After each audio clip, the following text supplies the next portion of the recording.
Y'all know what it is. It's the Find the Boxer game. Purchase a box for a chance at winning $500. One of 54 boxes has the missing boxer inside. Purchase your box or boxes by Cash Apping $ usual 50/50. Include your box number, name, and email address. Your box number will be confirmed and sent directly to your email. Each box is $20 with a 1 in 54 chance of winning. Remaining proceeds will go directly to the LDBC meet and greet in Las Vegas. Shout out to the LDBC, and remember, it's a usual suspect day.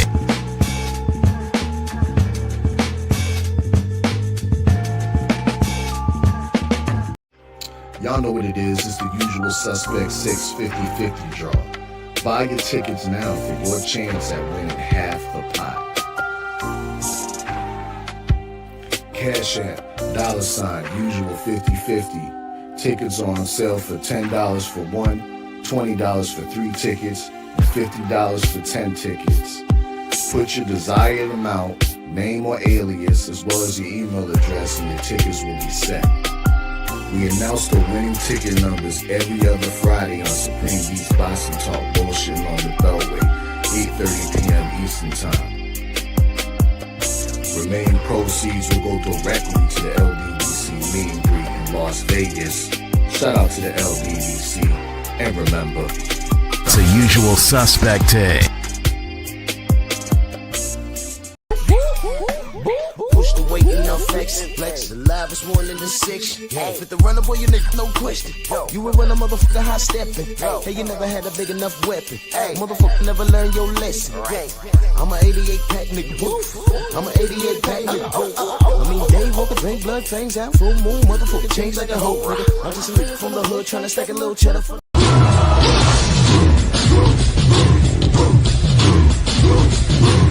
Yeah, come on!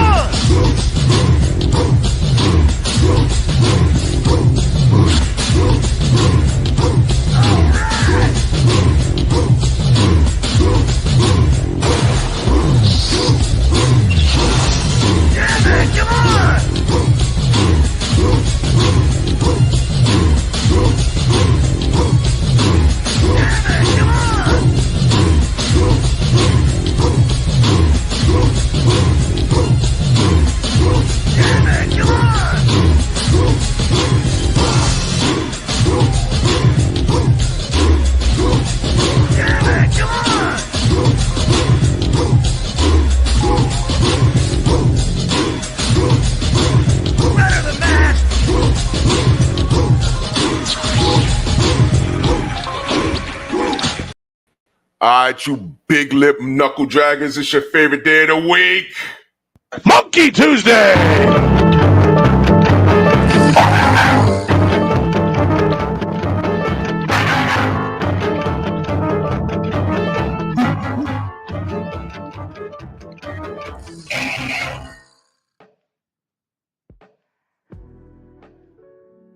Yeah, buddy.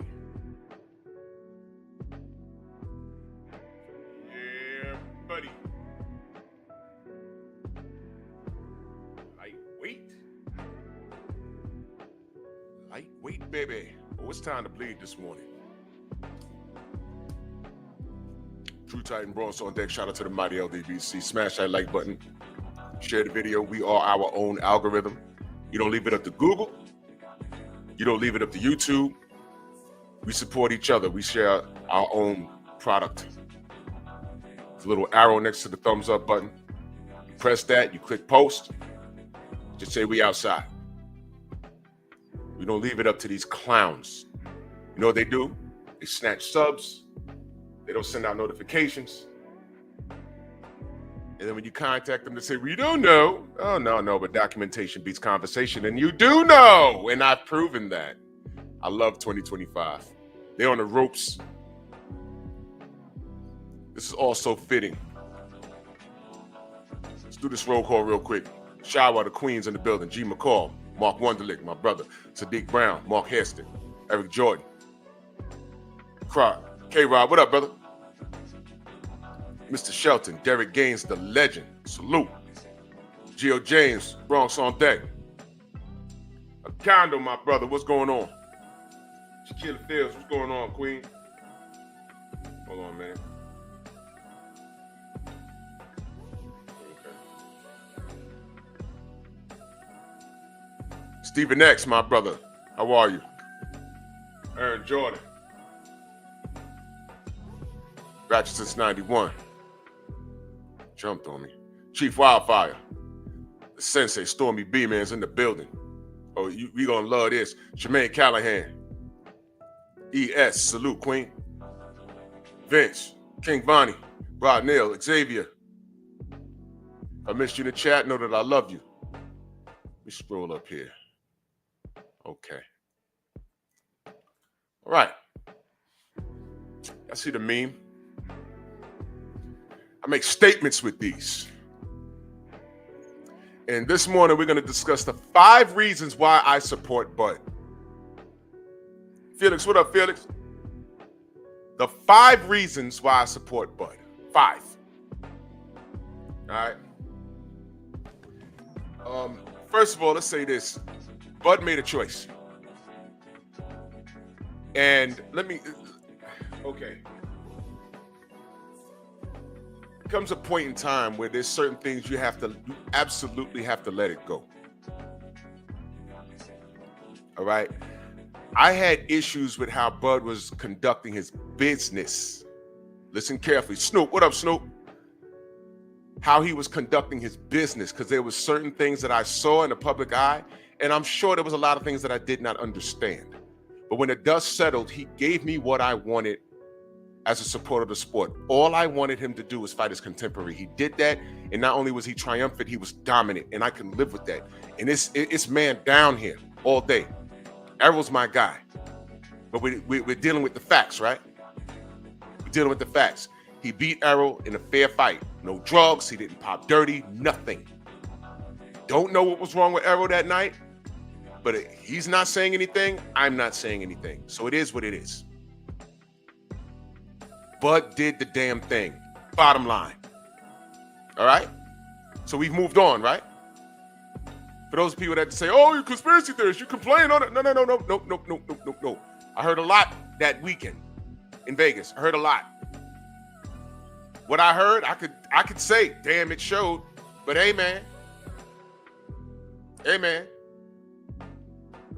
Nothing. I'm good. Everybody left that arena, the T-Mobile, confused. Even Omaha was like, yo, I ain't know it's going to be like that. I heard cats saying, is Errol okay? They ain't look like, they were saying that. They ain't look like Errol. But whatever, rejoice. Hey, man, nothing. So I'm cool. And I give Bud 150% full credit. Undisputed in 2 weight classes. Bottom line. Don't want to hear it. The man is a workhorse. The man is a clean fighter. That's it. That's it. And his success, I will celebrate it. Period. Don't want to hear anything else. Brother Reef, salute. Don't want to hear it. And I picked Errol to win that fight. But I know when to tip my hat and give credit to a brother when it's due.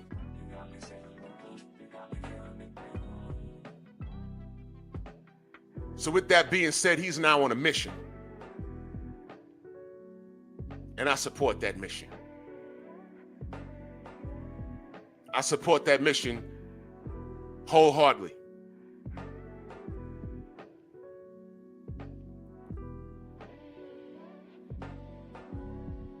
This man, Bud, is battling like he ain't win shit in his life. He's battling with a chip on his shoulder. I respect it.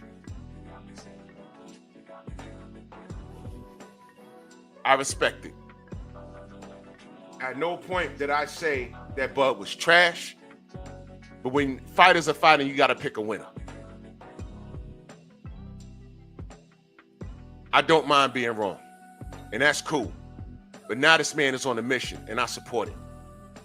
Eric Jordan in that super chat earlier, he says, thank Miguel for these sellout monkeys, gorillas, and raccoons for Tuesday. Nasty work. Oh, yeah. ¡Ah! ¡Ay, Miguel! ¡Miguel! See, Miguel's not a monkey. He's a chupacabra. Miguel's a chupacabra. In other words, he's not real. He's not real. Jose, what up?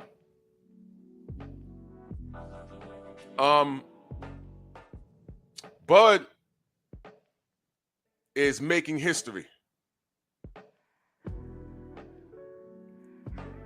Bud is challenging Canelo.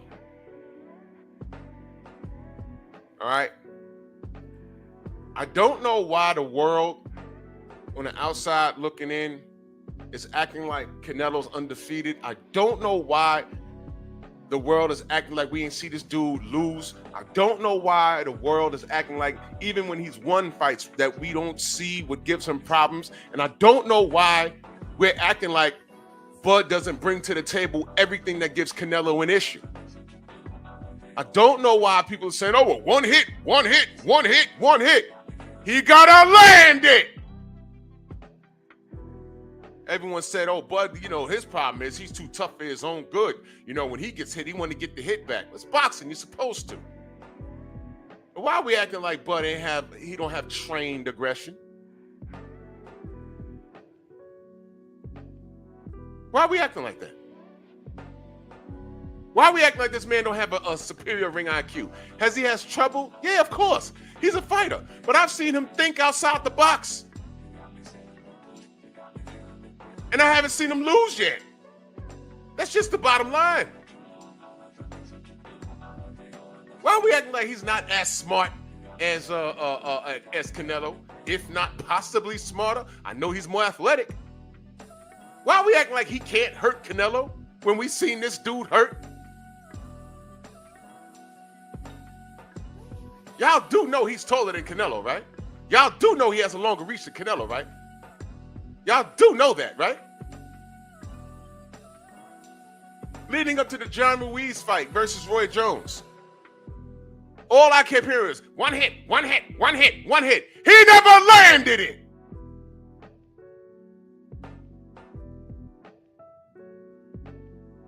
Ever heard of Henry Armstrong, Hammer and Hank? You ever heard of that? Do your research. I'm not going to give y'all anything. Go to Scrapbook Boxing. He talked about him a few times.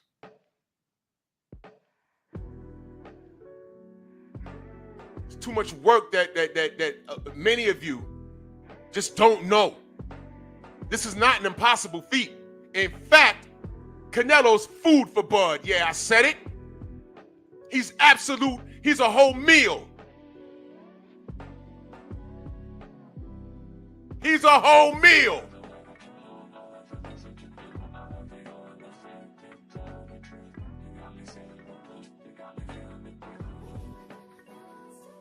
Bud's gonna whoop his ass. And I'm not gonna be shocked. I'm gonna say, told you. It won't be an upset.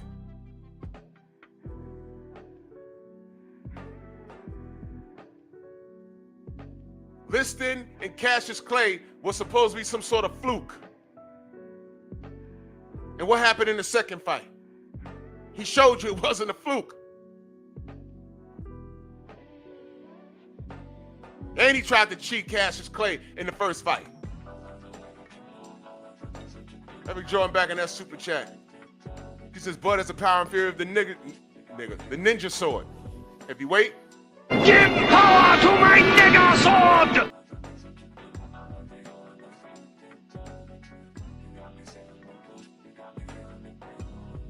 Exactly, K-Rod. This dude Canelo been fooling the public, but you know what? They put him on a pedestal because his pale skin and red hair and he speaks Spanish.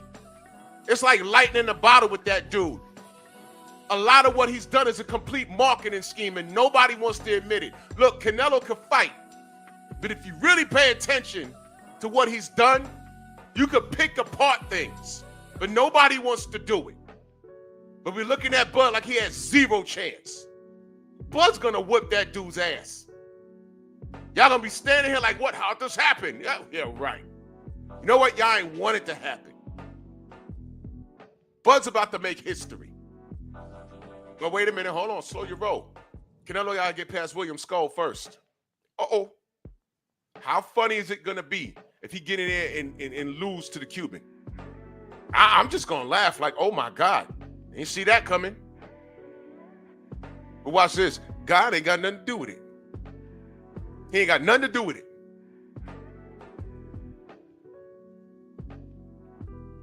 Is Canelo dangerous? Yes. All of these things y'all saying about Bud, listen, you think he don't know what he's going up against? Do you think Bud would take this fight if he didn't think he could win it? This ain't a Jermell Charlo running around being quiet and sucking on his nipple looking for milk for a $10 million payday. This ain't that. Jermell had us fooled, man. I was rooting for that dude. Went in there, laid an absolute egg, didn't throw a punch. Then after the fight said he was a monster. No, he's not.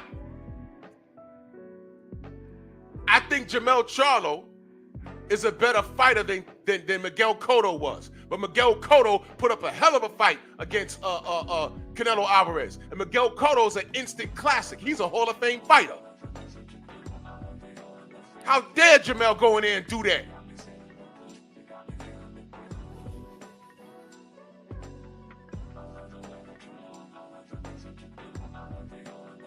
When Bud beat Errol and he stood on that rope and looked at Jermell and said, "You're next." That was the fight right there. That was the market right there. Bud versus Texas, 1 down, 1 to go. That's money right there. You don't need Canelo. But this is what these dudes want to do. But Bud pursuing Canelo, that's different. Because Bud is actually pursuing greatness. He's never abused his body. He's always in shape. And again, he's fighting with a chip on his shoulder from birth. When your mama tell you you ain't shit, and people remind you of that, and against those odds, your mama's odds, you accomplished this. Oh no, you cannot be deterred.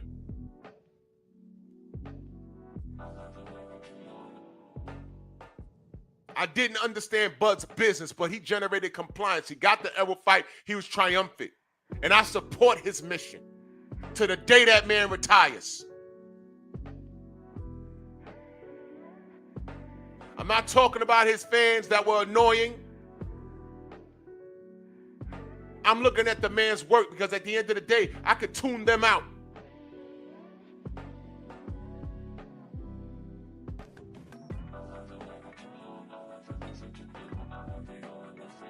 I had my opinion about it, but I generated compliance because he did what I wanted as a supporter of the sport. He did that. He won. Good for him.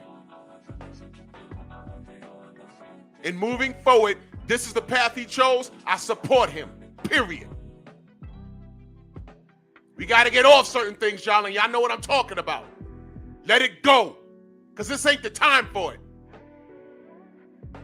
5 reasons why I support Bud. Look at the picture. Look at the faces. I'm about to take you on a journey. 88 Sports Talk. He said, I'm rooting for Bud. Canelo better pray, jump in these weight classes, play a part in this fight, because if not, Bud gonna do him bad. Bud's gonna do him dirty. Bud's gonna do him dirty. And I'm not gonna be shocked when Canelo start getting his ass whooped all over that ring.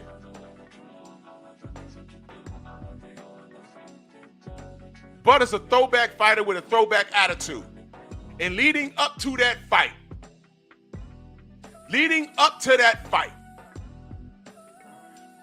watch how the media treats Bud. They're already doing it.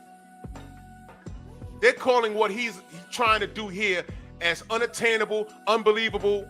They're calling it a joke. They're already cutting him down. Where's this coming from? Listen, y'all, don't let them do that. Don't let them do that. Don't let them do that. Y'all better stop this right now. Don't do it. Don't let them do it. 5% Tint said GGG, Kovalev, and Bivol couldn't hurt Canelo. I just don't see Bud doing it. Well, let's talk about that for a second. Let's talk about that. Triple G did hurt Canelo. In that whole trilogy, he absolutely did hurt Canelo. Kovalev didn't have the energy to hurt Canelo. He didn't have the energy. He didn't have enough rest in between fights. Bivol just didn't smash the gas on him. And absolutely he hurt Canelo. Twice in that fight. I watched it. But Bivol's not a killer kind of guy.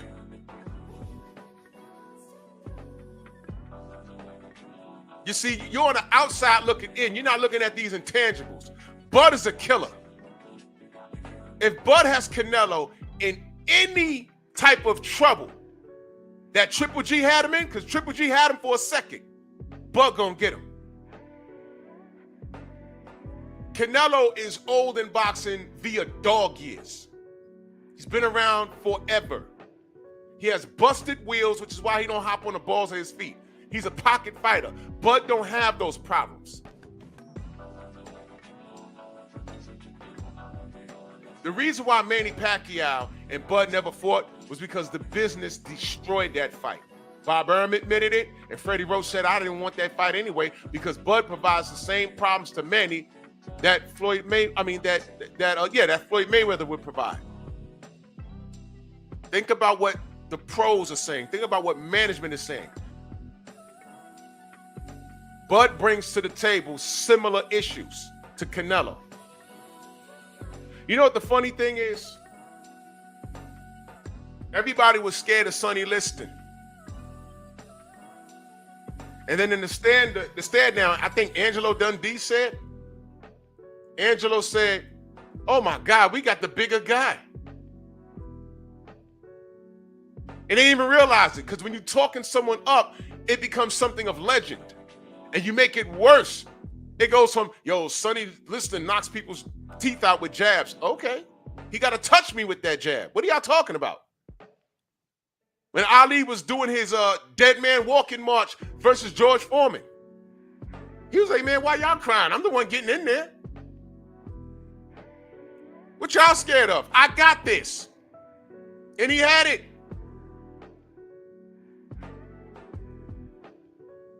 Liston, Ali, Lyle, you name it. He wasn't scared. He got it done. But getting back to Liston, he was like, man, we got the bigger guy.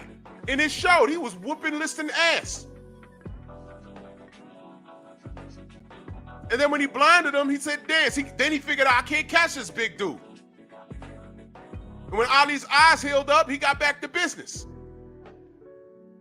Shook up the world. I'm pretty.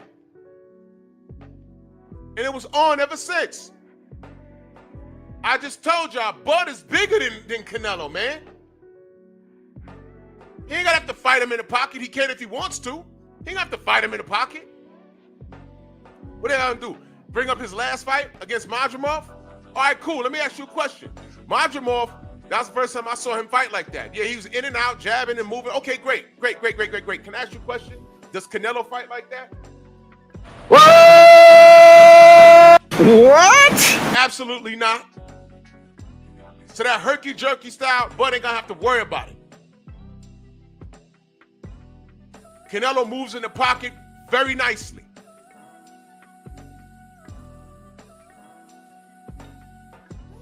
Don't be surprised if Canelo quit in that corner, bro. Because he's gonna be a clean fighter, by the way. And I'm telling you right now, all they're going to do is bring up, oh, well, Bud is a snack fighter. I'm telling you, get ready for it. We're going to be on here dealing with that. I'm telling you. It happens every goddamn time.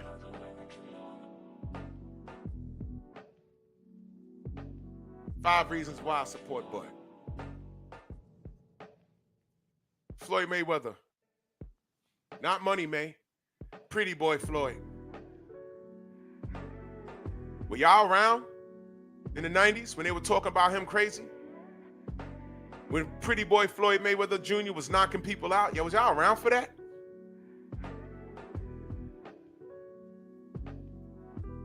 Who was around for that?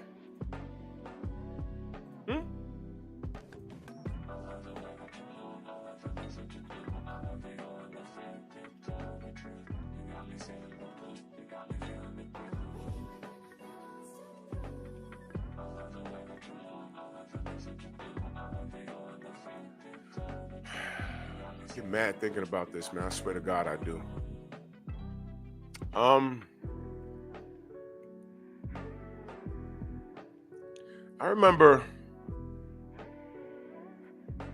when Floyd Mayweather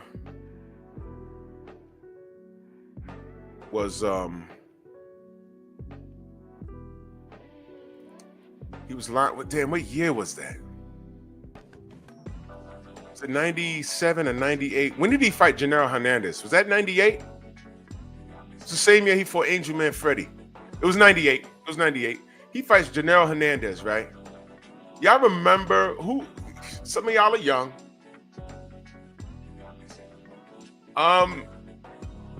Do you remember leading up to that fight what the media was saying about him? Pretty much it was like, how dare you? He's not ready. But the crazy thing was, it wasn't a he's not ready, let him get some more work in, the kid's not ready. It was he's not ready, he'll never be ready. How dare you call out Janelle Hernandez, because you ought to be ashamed of yourself. You're just a little black kid, you're not ready. But you're gonna learn. You're gonna learn. That's what it was.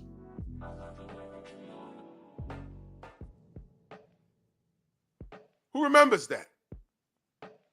Copper, what up? If I miss you in the chat, know that I love you. Just Spark, salute. Who remembers that? Who is this kid? Why? What makes him think? What makes him think he could get in there with Janelle Hernandez? What makes him think that? Whooped him. Whooped him like he was standing still. Got in there with Angel Manfredi, and salute to Angel. BPMV, salute.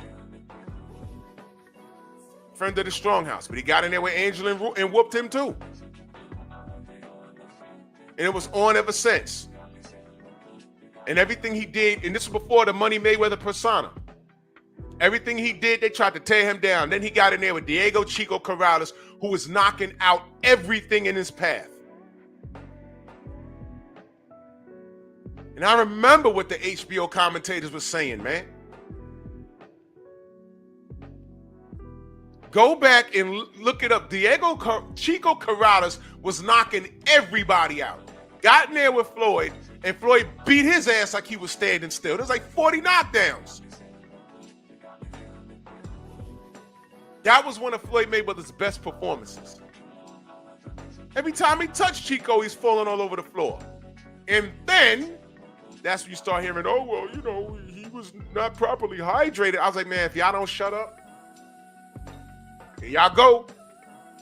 Y'all went from he's about to kill this kid to, well, he wasn't behind. Man, please. Chico kept getting up. His dad stopped the fight. Floyd beat his ass. Bottom line. And Floyd said, it don't matter what I do. It's irrelevant. I was quiet. You know, he had a little legal problems. Remember Filthy Rich, spelled with a PH? Filthy Rich Records? He had a little issue there, whatever. All right, cool. But he was trying to stay out of trouble. And he wasn't loud about it. He was just getting to work. He was always in shape. And he gave you what you wanted. And they still talk crazy. So when Al Heyman came along, bought out his contract, left, leading up to the Gaddy fight, that's when he became Money Mayweather. I remember it like it was yesterday. And he built himself. And he understood whether I'm nice and quiet or I'm loud and brash like Ali or whatever, they're not going to like me because I'm black. What? Y'all think I'm lying? Y'all think I'm lying? Okay. Let's test that theory. How the fuck does Floyd Mayweather and Andre Ward get the same amount of hate? Please explain. Please explain. As a matter of fact, I'm going to give you a Dragon Ball Z reference.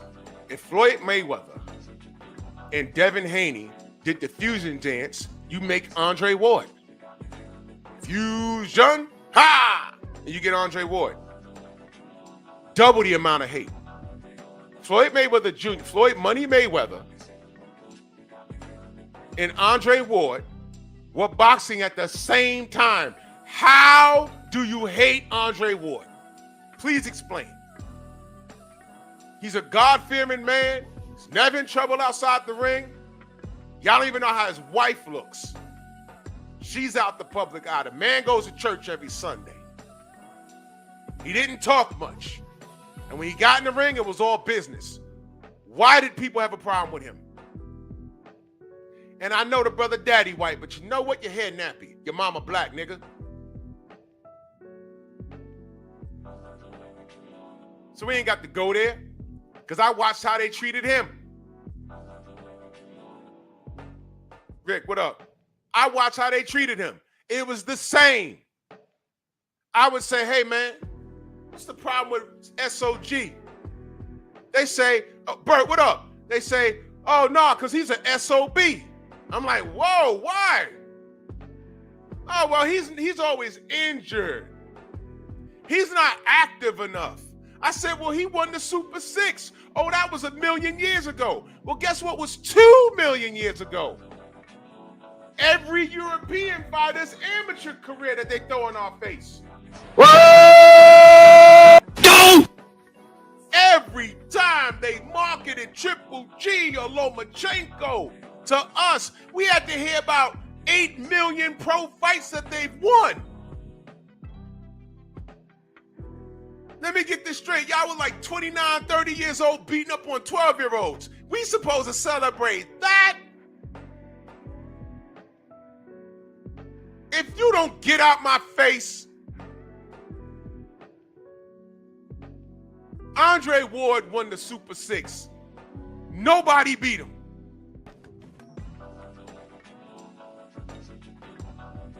He had knee problems. Fine. He had managerial problems or a company, whatever he had. I didn't get into that. But when that man got in the ring, he was undefeated. WJ, what up? Long time no see.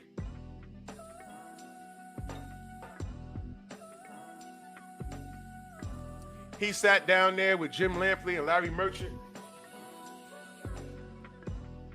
And when HBO, and I'm going to talk about this tomorrow, when HBO made a choice to participate in the European invasion, a guy by the name of Gennady Golovkin was very high on their radar. They were very high on this guy. Very high on this guy. And they were putting him in the legendary categories of the likes of Marvelous Marvin Hagler. They said it more than once. And all I kept saying was, they need to stop. This man hasn't even done anything in his career yet for them to be saying that. It's okay to look at a fighter and say, you know, stylistically, he reminds me of this guy, that guy. That's okay. But to put them in that same atmosphere is blasphemous. That's what they were doing. And I said, look, I already see it. They're about to hijack this guy because I didn't have a problem with Gennady Golovkin. I don't have a problem with any fighter. I'm just saying, let them develop. Let's see. Let's see. I'm not giving any fighter credit for something that they haven't achieved just yet. I'm not saying it's impossible. I'm saying, let me just shut up and let me see. And HBO wouldn't shut up. In fact, when Gennady Golovkin got this award, who did they pull up to give him the award? Marvin Hagler. I said, these guys, now here's what's crazy. I said, man, he's not even Bernard Hopkins. Why y'all just leapfrogging Bernard like he didn't do anything? This guy's not even Bernard.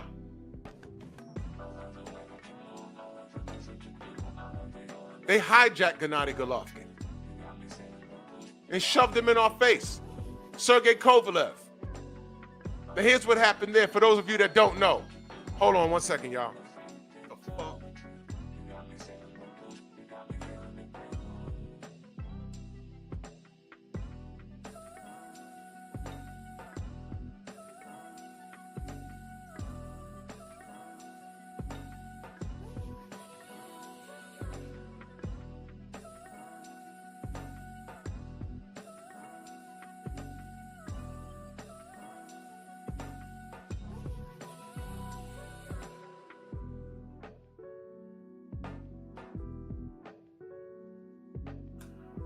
Lada, salute, man. Hold on, y'all. I'm getting a delivery. Just give me a second. So for those of you that don't know, Gennady Golovkin was being steered around certain competition. I'll just say that. And what ended up happening was he tried to, he goes to the UK, he beats Kell Brook, a blown up welterweight. Shout out to Eddie Hearn for ruining that, man. That was the infamous eye socket match. Hold on 1 second. Someone's at my door. Hold on.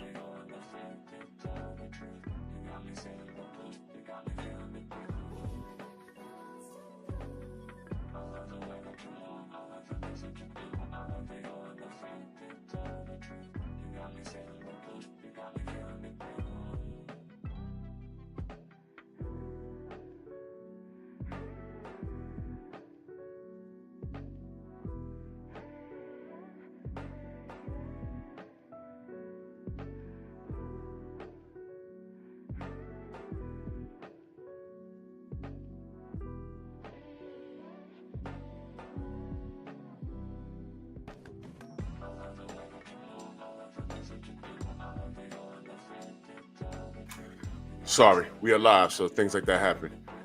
Phyllis Nunez in that super chat, much love. He said, why was it the same criticism always, not humble? Exactly, brother. Exactly.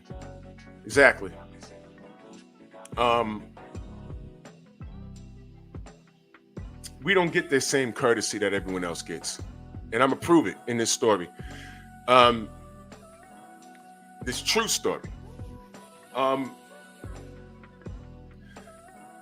Gennady Golovkin beats Kell Brook, and people are saying now he's a worldwide superstar because he went to the UK and beat up on a blown up welterweight. Fine. Now he starts flirting with 168 by way of Chavez Jr., Julio Cesar Chavez Jr. He tried to go to 168 2 times. Andre Ward was still there. He was still a champion. He said, no. You come up to 168. You're fighting me. Joe Towns is saluting. MXC salute. And he was like, no. Tried to sneak up there again.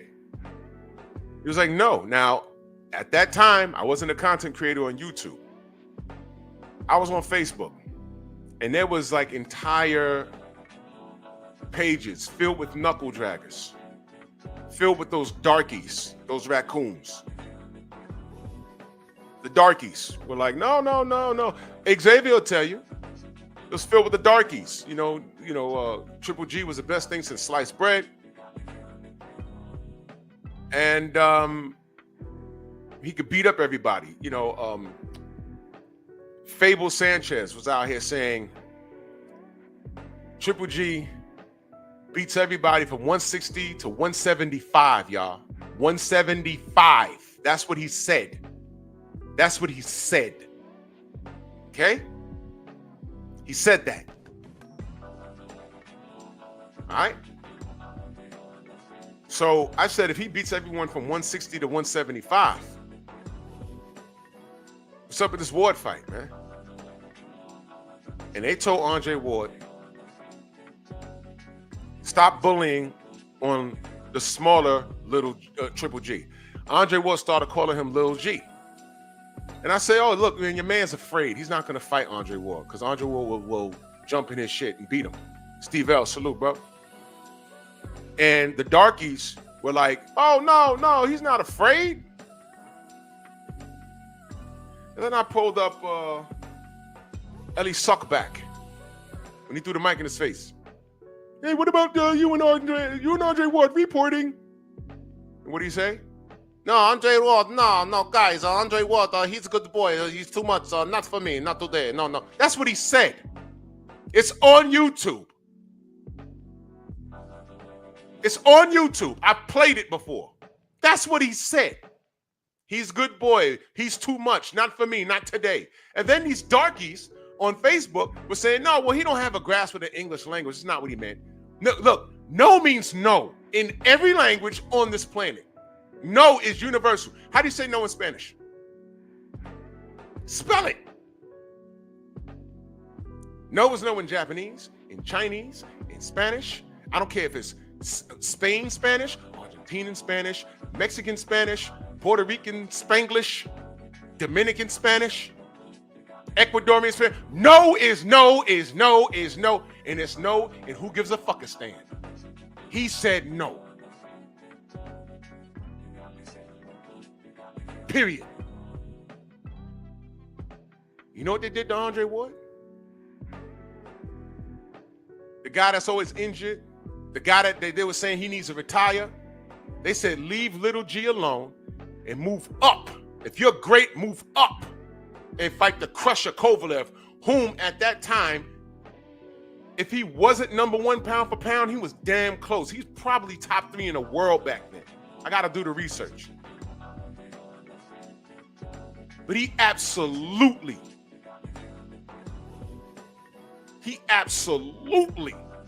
was like that. Killed a man in the ring and everything. You know what Ward said? After the darkies online that were in full Triple G protection, you know what they did? I bet he won't fight Kovalev, though. He want to bully someone smaller, but I bet he won't fight Kovalev. Andre said, okay. Huh? Yeah, I said okay. Went up to 175, fought Sullivan Barrera, knocked him down in that fight, then proceeded to whoop his ass. I said, well, 175, no problem for him. Delano, what up?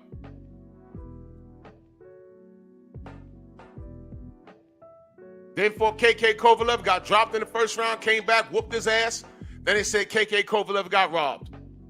His co-workers right there in HBO felt Kovalev won the fight. Watch this. Floyd Mayweather. We're not going to do... we're going to call it straight down the middle. I thought Kovalev won the fight. I think Andre Ward needs to run it back. That's what he said. I said, oh, wow. As if you ain't go through shit coming up in this business. Okay. Nobody was fair with you. But okay, Floyd.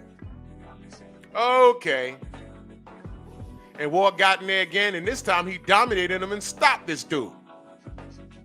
And what did they say? He hit him low. No, he didn't. Those were belt line punches. Kovalev quit. He had a seat on the second rope. Hey, it's me, Sergey. I'm going to sit right here. Basti Vodka. Fight over. Whole time Triple G was like, you see? No, you see? I not fuck with this guy. No. And no, guys, no, you see? This why I don't do it. See, guys, see? I don't want that. Exactly. Drummond, what up? Exactly. No smoke. SOG retired undefeated. But he got the same hate that Floyd got, didn't he? Didn't he? See the man back there, Guillermo Rigondeaux? Don't speak a word of English. But look at him. The Cuban, look at him. Sure he's Cuban or is he African? That's our brother. His best win was also his worst loss.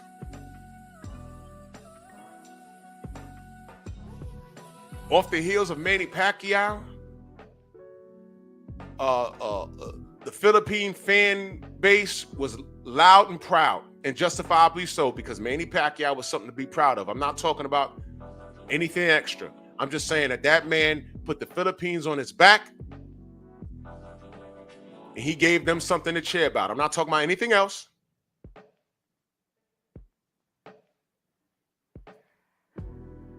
And then enter our good brother Nonito Donaire.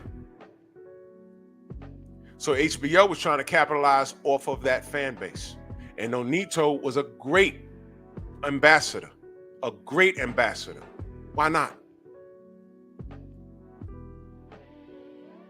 Why not? And our brother Nonito got in there with Rigo, and we watched the fight. And I'm watching it like, oh shit. Damn. Guillermo's dead. He's that good. He's that good. Shit. Well, it happened. It's boxing, y'all. It happened. And HBO didn't like that. HBO did not like that. How the hell do you market a Spanish-speaking black man in America? Think about what I'm asking you. And now think about sitting in the HBO office saying, what the hell, bro? Do we have enough Cuban fanatics that watch us that could boost our ratings? How do we market this guy? Who do you market him to outside of Florida? Well, let me be clear, outside of Miami. We're going to have him fighting in Miami every day. How do we get a return on investment with Guillermo Rigondeaux now? First of all, nobody can spell his name correctly. Second of all, look at him. If he was African, maybe. If he was black from somewhere in the cities in the United States, maybe. This is a black man from Cuba, don't speak no English. How do we market this?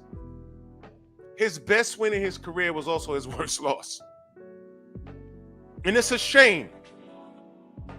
Because once the suits get involved, the suits could make you or break you. And they broke this man. This man was frozen out of opportunities. Ask Abner Morris why he never fought him. Ask Leo Santa Cruz why he didn't fight him. Ask Frampton. Ask, what's that dude's name? Quigg. Because all four of those dudes fought each other and publicly ducked him. Where's the lie? And that's why I got so much love and respect for Nonito, because Nonito was in a position where he could have ducked him and no one would have said anything. Do y'all know that? Nonito didn't have to fight Guillermo. He didn't have to. He did it because that's what champions fucking do. But he didn't have to. But he did it. Those other cowards that I mentioned, they didn't do it. When I said the suits can make you or break you, y'all remember Abner Mares versus Joseph Ekbeko? I was trying to remember Ekbeko's name when I was on Jason Black's channel. I just had a brain fart. Joseph Ekbeko versus Abner Mares. Do I have to remind y'all what happened? How many low blows did Mares commit?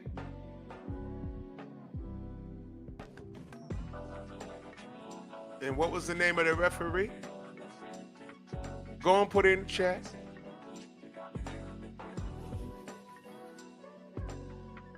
Yeah. Russell Mora. 412 low blows. He didn't call him.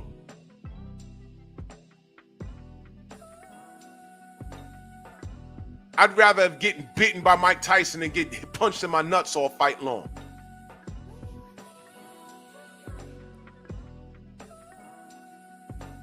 Russell Mora, the same referee that they switched out Ortega for Mora in Fury Wilder 3. So when I tell you that the suits make the call in these situations, I'm not lying.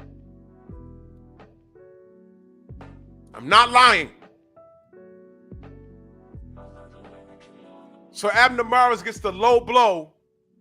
Joseph Ekbeko all fight long and nothing happens. And I'm supposed to say, oh, Kovalev, he got hit low. He got hit low. I don't care. Eye for an eye, right? I don't care. I don't care. Everything that these brothers have gone through on this meme right here. It's not new. It's not new. Y'all better go subscribe to Scrapbook Boxing. Historically, black fighters have been treated a certain kind of way. Didn't the brother Bill Haney said, I'm not going to quote it word for word, but didn't he say that Mexican fighters get applauded off a heart alone. They can go in there and get their ass kicked, their lips be hanging off their face, cuts on their eyes, and they talking about, oh, he's a Mexican warrior. Black fighter lead the ring like that, they'd be like, huh, he should have boxed. Even in a winning effort. I'd like to see him move more. We got to be great. I don't care if you're a Democrat or Republican. Do you think that Barack Obama would have been anywhere near that White House if he had the same attitude and demeanor that Donald Trump had? They'd be like, get this nigga out of here.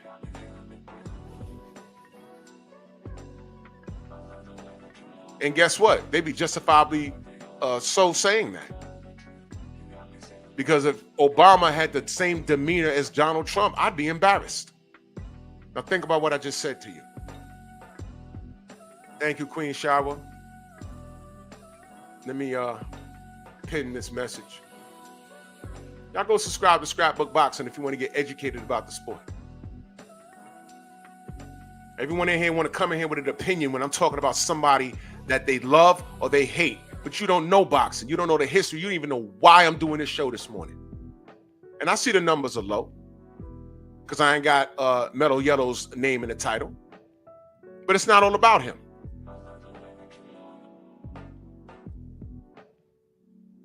Now let's get to our brother Deontay Wilder. That's in real time. Do I even need to get into it about how this brother was treated? Goddamn Tyson Fury on American soil had to ask the audience, why are you booing him?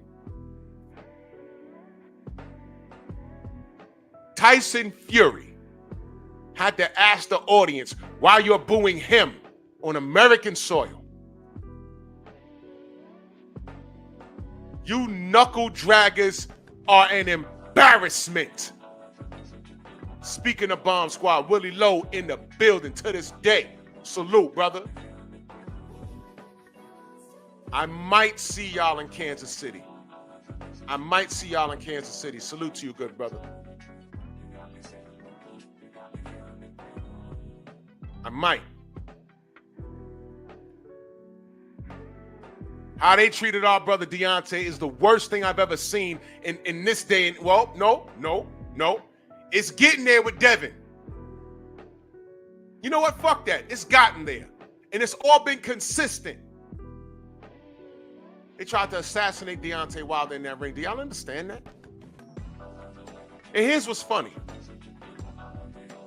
To the knuckle draggers that said, where's the toxicology report? Oh, well, where's the gloves? What's going on? You'll have no proof. We had the proof. Y'all didn't want to listen. Brothers UK, salute. Y'all didn't want to listen. That's fine. Now, Devin had the absolute proof, and y'all still treated him crazy. What's the difference? It doesn't matter. Your father could be white. You could be dark-skinned, light-skinned. If you're black, you will be a victim if you get in the way of what they believe is good for business. What's good for business is a black villain. What's good for business is us laid out on the floor. The only person that they could get behind and identify with was that fat white crackhead with his history. And they chose him over a brother that only started fighting professionally because he had a sick child. Is that not the American dream? Is that not the goddamn story that we all aspire to that's supposed to motivate us, make us feel good? What has Deontay done so wrong that people in his own country hates him?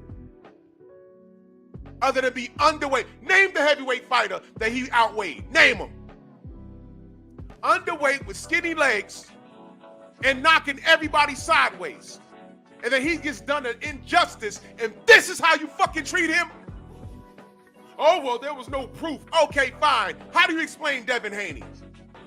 All the proof in the world. And when that dumb motherfucker, Ryan Garcia, popped and he was caught, 5 drug tests he failed. He started throwing everybody under the bus. Victor Conte, Bill Haney, the New York State Athletic Commission. And when all of them said, no, dude, you're caught. Ashwagandha, Perfect Carb, Perfect Amino, Super Carb. Everyone said, no, dude, You're lying. When all else failed, he wants to resurrect George Floyd and kill him again and join the Ku Klux Klan. And Devin's still the bad guy in this. But you the same dudes, whenever a black person get killed,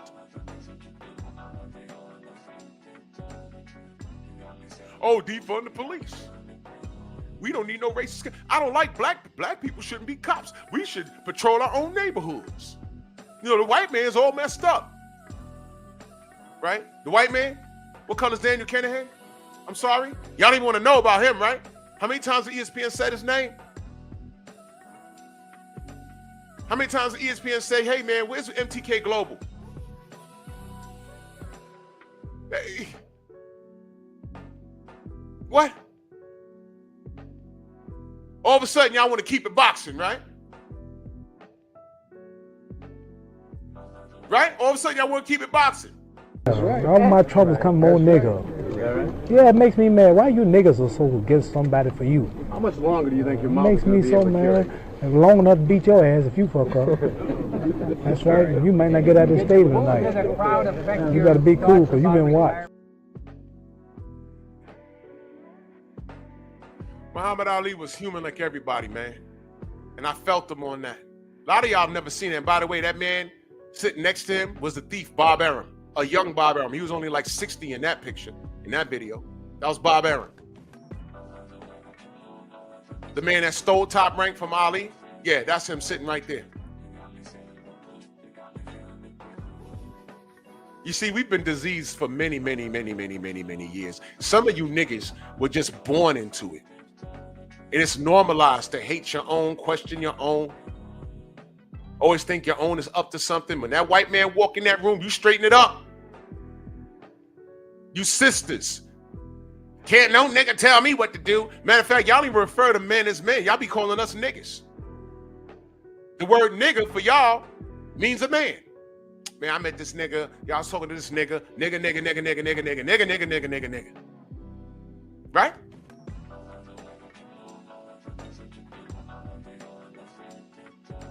No nigga can tell you when to cook. No nigga can tell you when to clean. Hell, you don't even do it yourself because you're dirty. You don't clean that kitty, it smell like a whole goddamn can of open tuna. It smell like cooked tuna on a 98-degree day in New York. The whiff is unimaginable.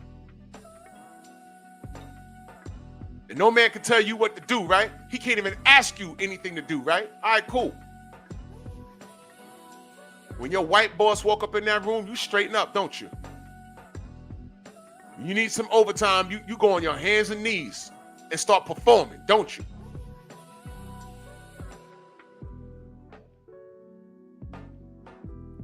I know if any of these brothers on this meme right here did anything remotely close to what Ryan Garcia did, they'd be canceled out of their shocks. Oh, Drew, no he wouldn't. Really? Didn't Devin tell 78, ain't no white boy gonna beat me? Didn't he say that? And what happened that next day? It was public outrage. Mauricio Suleiman was all over that. He can't say things like that. I'm launch investigation. On what? He said it. So what?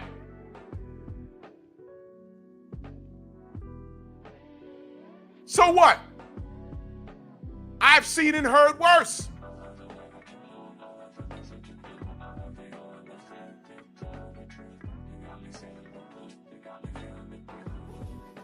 Our brother Willie Lowe says the fact that they are praising Ryan Garcia and he's the main event off of a suspension that he didn't even do all of and got Devin on the undercard speaks volumes.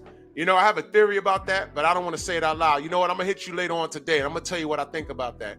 I'm not gonna say it on here because I don't wanna there's a thought behind that I don't wanna put what I think it is out there because I think I'm right. But I'll call you later, Willie. I'll call you later, and I'm gonna tell you what I think about that. I'm just gonna say there's a method to the madness. Things aren't always what they seem to be. You know what I mean? So yeah, people are laughing about that. I don't think that's what. it's not gonna work out the way people. Oh, I'm gonna shut up. I'm not gonna put it out on my airwaves because I'm gonna get people to think, and it'll scare people. The people that have unconditional love for Ryan and unconditional hate for Devin for reasons that they know. You don't know your dad. Your dad was playing with your booty hole when you was younger. Your uncles ran up in. You don't like male leadership because of male leadership and your life was messed up. That's why you're a crackhead or you stealing $5,000 from your mama.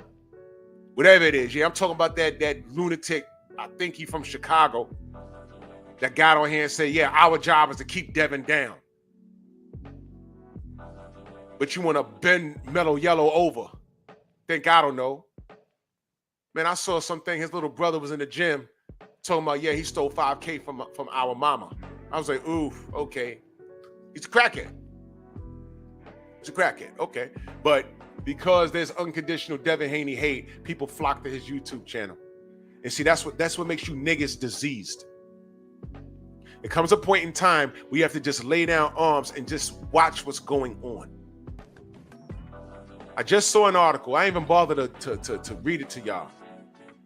What Bud Crawford is doing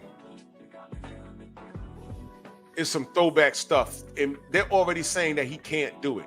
Hank Armstrong was a champion in how many divisions? I forgot, like 3 or 4. And he defended those belts. Hammer and Hank.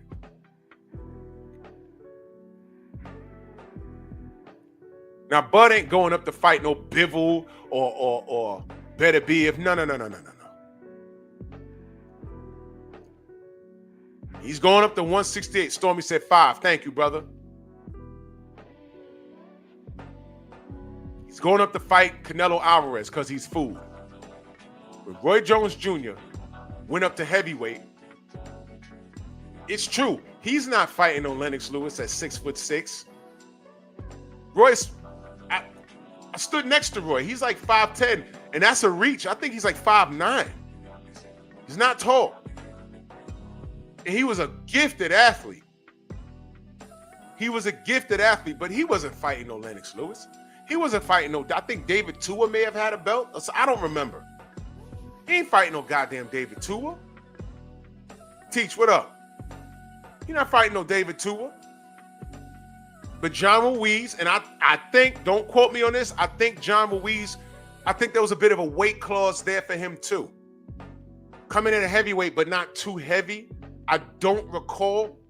Don't quote me on that. It may have been, though. Because I swore I heard Roy, before the fight, say, yeah, he was able to make the weight. I was like, make the weight? It's heavyweight. If y'all could find the entire HBO broadcast, I think Roy said that. May have been hearing things. Don't quote me on that. But I think they may have had an agreement on weight. Don't get no heavier than what? Maybe 220? I don't know. I forgot to ask John when he was on the show. I forgot. But they said that about Roy. And they tried to discredit him when they knew he was going to win the fight at the last possible moment. They're like, well, he knew what heavyweight to fight. And George Foreman, God rest his soul, George Foreman said, don't do that now. People done paid their money to watch this damn thing. Don't do that. And incidentally, that was George Foreman's last broadcast. Crazy stuff. Crazy stuff, man.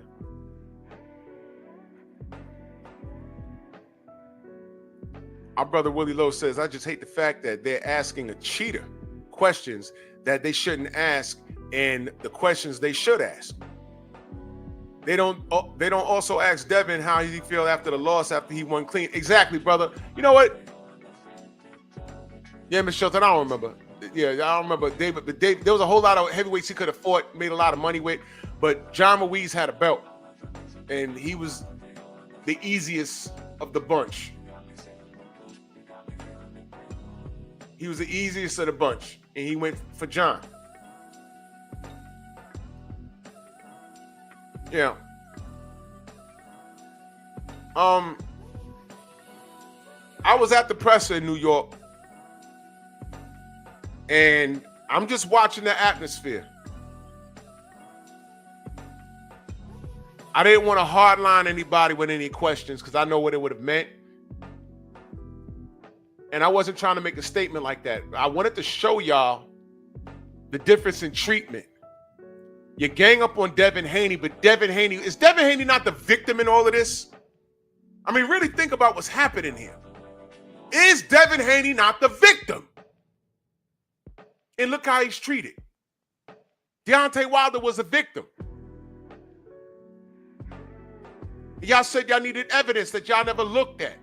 And we provided proof. Deontay's only mistake was trusting the system, trusting the industry, and trusting some of the people he had around him. Don't take my word for it. Willie Lowe's right here in the chat. He ain't gonna drop no names, but he can tell you. Tay Jones will tell you. Because there's certain people that I saw, and the next time I saw them, I didn't see them no more. I said, what happened to so-so? He's one of the people that had to go. I said, damn. And that happens. That brother has a big heart. He loves his people. And thank you, Mr. Shelton, for saying that. I will always tell y'all, what happened to this brother happened on the PBC's watch. So I don't want any of y'all, I don't want to hear shit about no turkey out of shake.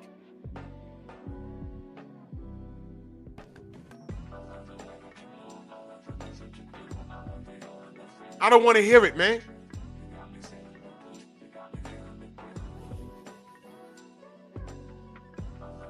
When I got home, after Wilder Fury 3, when I got home, I was mad as hell, bro. Because I left the bar, like I went to go watch it at a bar. And I left, I was like, yo, something's not right, bro. Yo, listen, when he took his helmet off, and he started wiping his eyes, my boy tapped me, he was like, yo, your man smoke?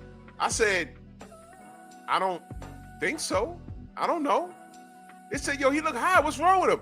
And I said, yo, they got him. He said, what you mean? I said, something ain't right. I said, something ain't right, man. He got to end this quick, man, because he's not right. I said it. I said, he's not white. There's something wrong. He's getting thrown around the ring and shit. Blood coming out his ear. I'm like, what's going on? The fuck? I got home. I was mad. I went to go watch it in Long Island. I'm driving home like, what the fuck did I just watch? I got home and I watched the post-fight. I cut on my TV and there's Larry Merchant sitting on the chair. Bye-bye, Miss American Pie. Is this the last, and I mean this in no offense, this is the last we've seen of the great Black Hope. He couldn't wait. This nigga waited 30 years to say that shit. And I almost took my boot off and threw it at the damn screen. I was enraged, my brother. I was enraged. And I said there was something wrong that night. Sometime later, I meet Tay Jones. I started talking to him. He said, yo, we got a phone call before we left the arena. Bro, you got cheated. Your man got cheated. But nobody wants to listen. Mark Breland talking about, I ain't give the man no water. Nigga, we saw you giving him water. What are you talking about, man? And then once this started happening, I was like, wait, whoa. The brother got poisoned? I knew it. Evander Holyfield was saying, you don't forget how to fight in one night. And then he told the story about how he got poisoned. George Foreman told the story about how he got poisoned. George Foreman. It's on YouTube, he told the story.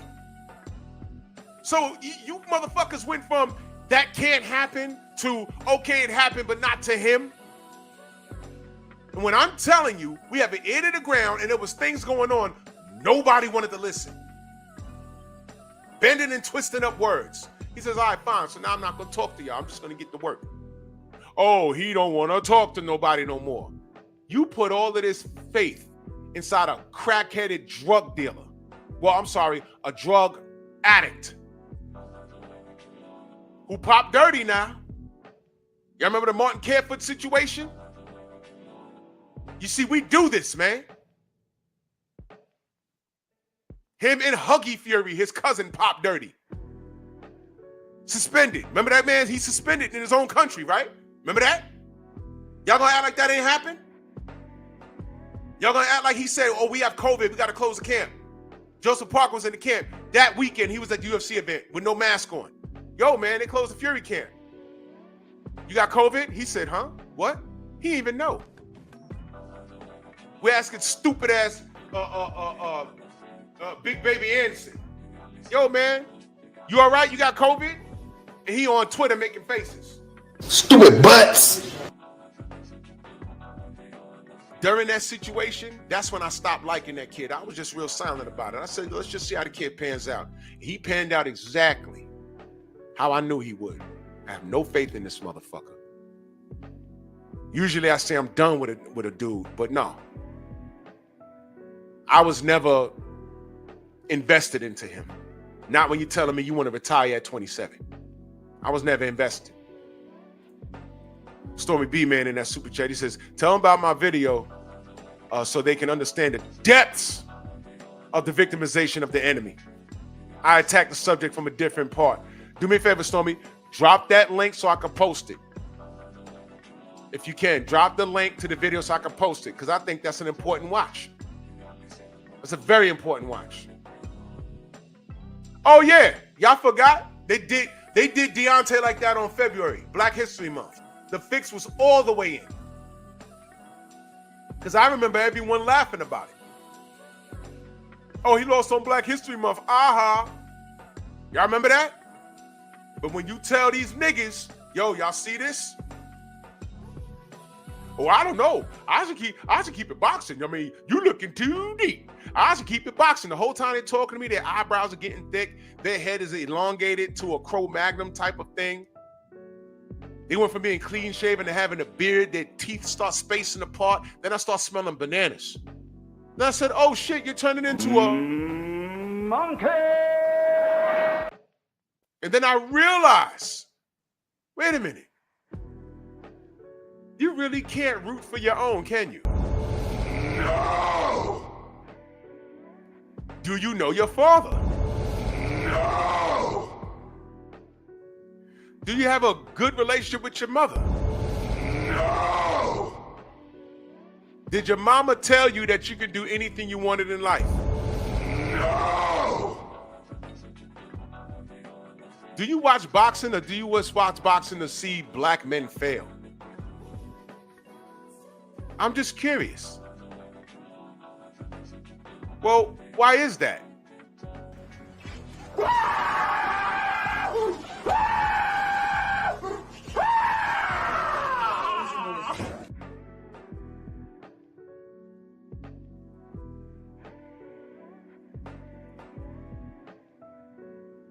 All my troubles come more nigga. Yeah, it makes me mad. Why you niggas are so against somebody for you? How much longer do you think your mom Makes me so mad. Long enough to beat your ass if you fuck up. That's right. You might not get out of the stable tonight. You gotta be cool because you've been watched. Hello, monkeys. You know I can't stand you. You know I can't stand all you knuckle draggers. You know I can't stand you. Oh yeah, Village Brother, you're absolutely right. He was just about to break Rocky Marciano's record. These crackers can't have that. Ali been telling y'all. By the way, Ali didn't get any love until he couldn't form a sentence. That's when they loved him. See, a lot of you young kids don't know that. Y'all think he had all this love and support all his life. Nope. You see how we talk about Deontay and we wonder why these other niggas don't vibe with him? How these niggas turn their back on Devin Haney? How these niggas turned their back on Andre Ward because he wasn't exciting. He wasn't exciting and he ain't flashing money. And then Floyd Mayweather started cutting jigs that he didn't know how to turn off because he had a fucked up childhood. And poor Guillermo Rigondeaux, he's not any of that. He just gets in there and perform, and his crime, being a nigga that speaks Spanish.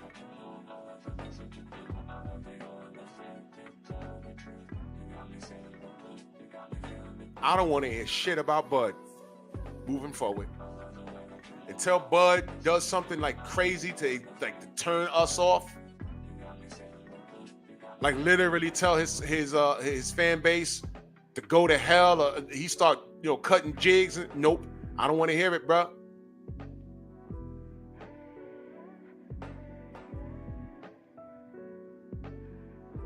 I don't want to hear it. I really don't.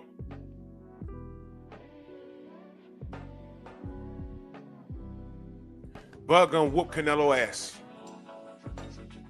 And the fact that you knuckle draggers, even if you just started watching the sport 5 years ago, there's more than enough evidence to see what they do.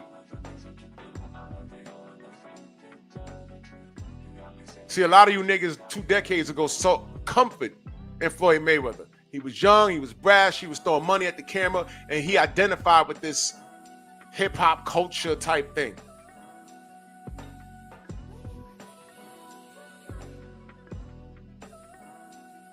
And y'all loved him for it.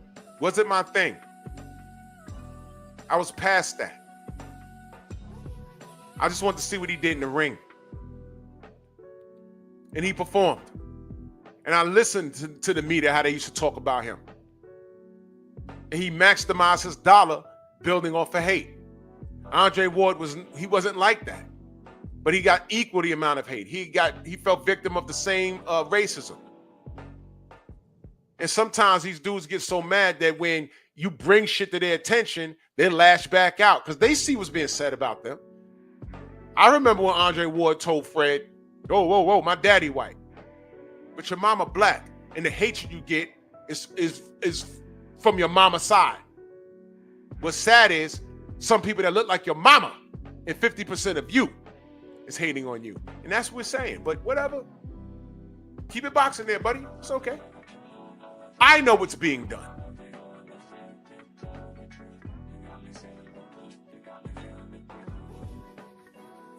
Watch how y'all did Deontay, man.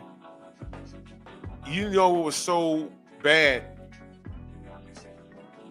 There's at least 3 people I stopped speaking to over that shit. Literally told me, damn nigga, you that mad? You that serious? I say yes. Because you dumbass niggas don't have any clue what this fucking means. And the fact that you undermined it and it's just a game to you, which is why they keep doing it. They could have killed our brother, you stupid ass. And they've done nothing. Nothing about it. Everything he said fell on deaf ears. Well, not really. And again, I keep telling y'all think it's over, it's not. Just let it marinate. It's not on your time, it's on God's time. Watch. Didn't Devin tell you Allah's a perfect planner? Sure is. There's a lot that y'all are not seeing. Y'all just think it's scot-free and Ryan's getting money and he's fighting again and aha. I'm telling you, there's a method to all of this madness. And I'm not going to say it online because it's not for you to hear. It's not for a lot of people to hear. People watch me. DOG, salute. People watch me. And I'm not going to put anything out in the ether.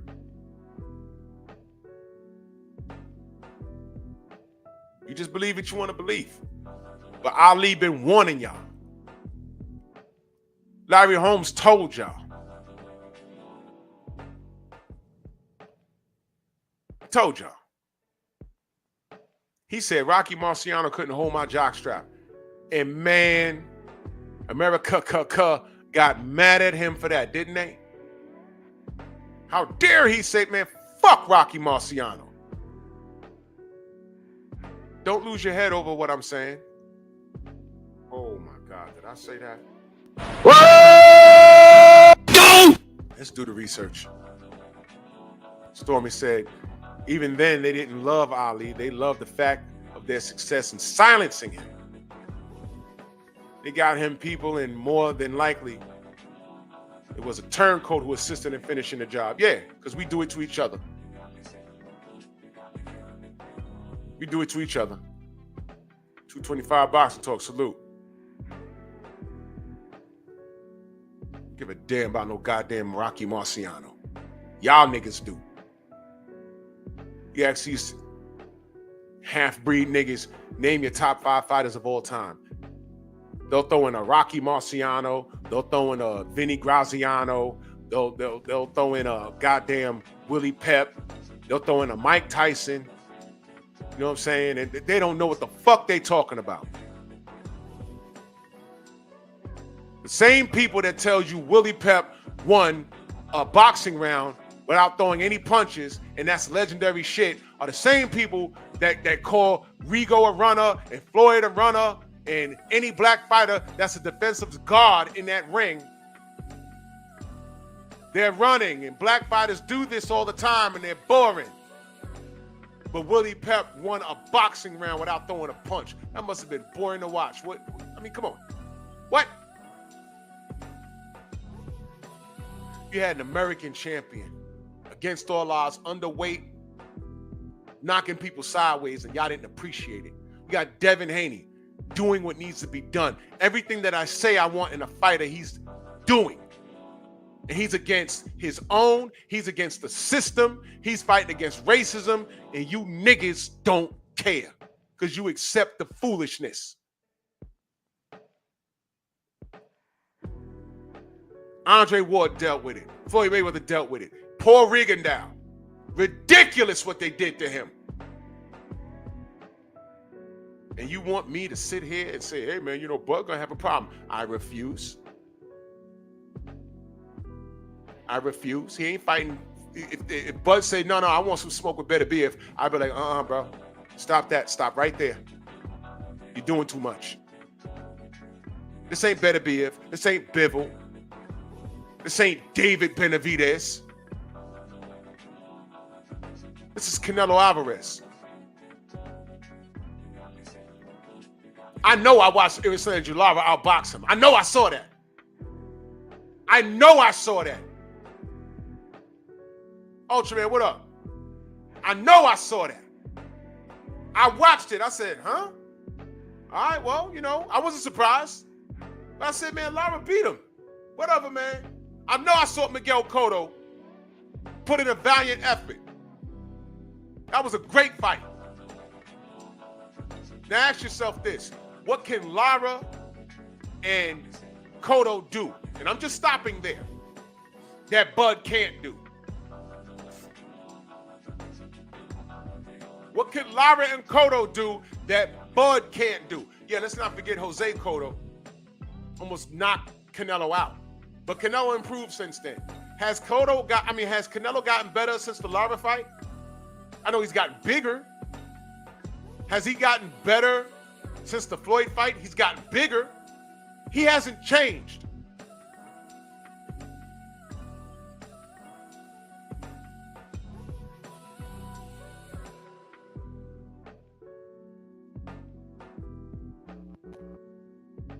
He gave y'all Amir Khan, y'all, who was tapping him up until he wasn't, right? He gave y'all Amir Khan. Who was he supposed to fight when he fought Amir Khan, by the way? Go ahead and put it in the chat. Let me see who's paying attention. Who was he supposed to fight when he fought Amir Khan? And y'all paid money for that. As if y'all didn't know how that was going to end.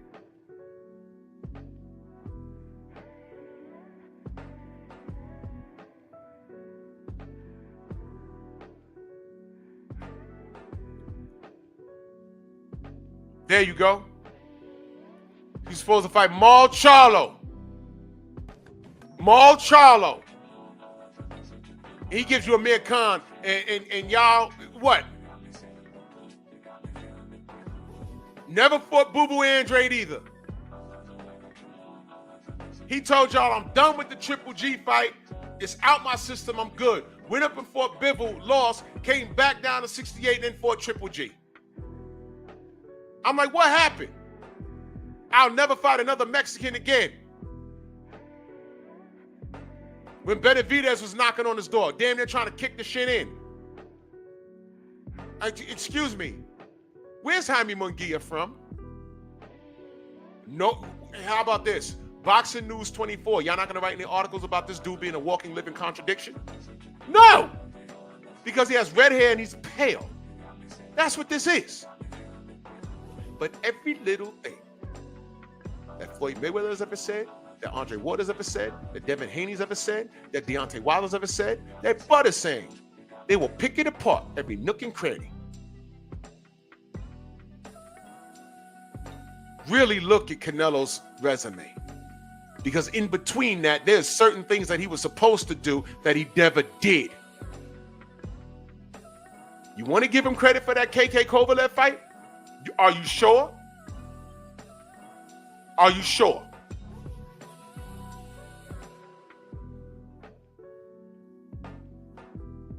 Who did Kovalev fight before he fought Canelo? Let me see who's paying attention. Who did he fight? Let me see who's paying attention.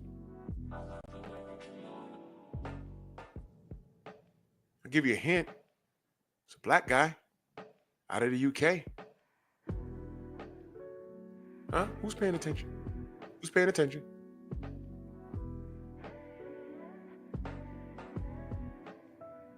Uh-huh. Y'all remember the Anthony Yard fight? Yard lost, but Kovalev was almost done. Turned right around, not enough rest. Turned right around, and Canelo said, I could get him. Canelo took off his robe. He looked like he was ready to win a pose down in the Mr. Olympia. Pimples all on his back. I said, all right, he ain't gonna say nothing. I ain't gonna say nothing. And he stopped Kovalev. And y'all gave him full credit. Tried to go to cruiserweight and face Badou Jack. Well, first of all, he tried to face Makabu. Remember that? Makabu lost to Badou Jack. I believe that's how it went. If I'm wrong, y'all let me know. Badou Jack is cruiserweight champion. Canelo knocks on his door. Hey, man, let's fight. Badou Jack. Oh, shit, Canelo payday. I'm with it. He says, all right, listen, come down 18 pounds. We fight for your belt and see what happens. He said, wait a minute. I'm the cruiserweight champion. Why do you want me to come down 18 pounds? Because it's Canelo. Sorry. I'm going to extend you the finger and the middle one. And why don't you go fight David Benavidez? Canelo Alvarez told us all David Benavidez has to offer is an additional 20 pounds on fight night. Well, he fought Edgar Berlanga, and Edgar Berlanga came in 20 pounds heavier on fight night. What?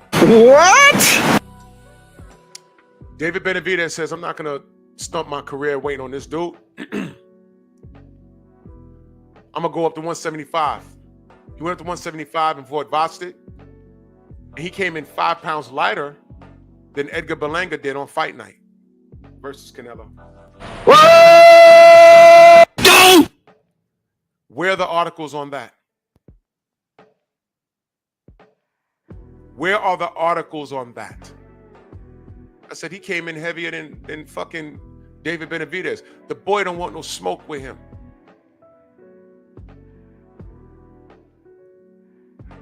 I don't see Boxing 24/7 calling Canelo out on that. I didn't see it. I didn't see them with the math. All I saw was another Canelo win, a great win.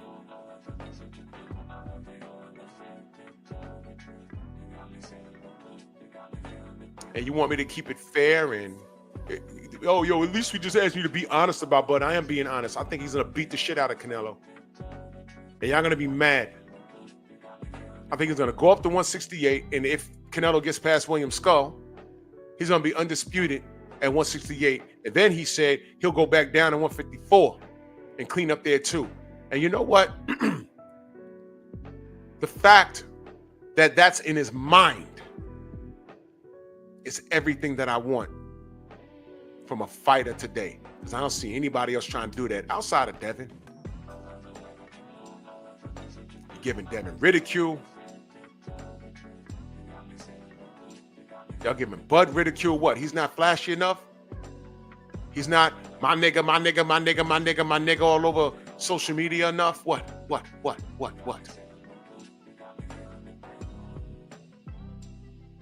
What, he's not drunk in a club enough? Or is he behaving like a proper athlete, taking care of his body?